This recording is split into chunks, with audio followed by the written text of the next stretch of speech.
మనం పెట్టాం కదా ఐస్ క్రీమ్ మంది ఇప్పుడు ఐస్ అయినాయి చేస్తున్నాం.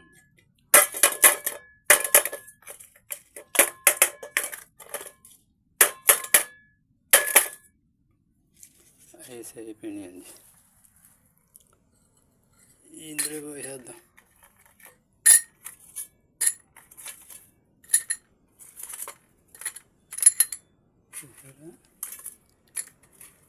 కప్పులు అవ్వలేదు కానీ ట్రైలో మాత్రం వీటికి టచింగ్ ముక్కలే కాకపోయినా ఫ్రూట్స్ ఉన్నాయి కదండి.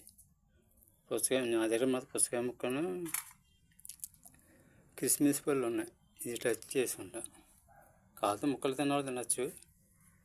అదిగోండి.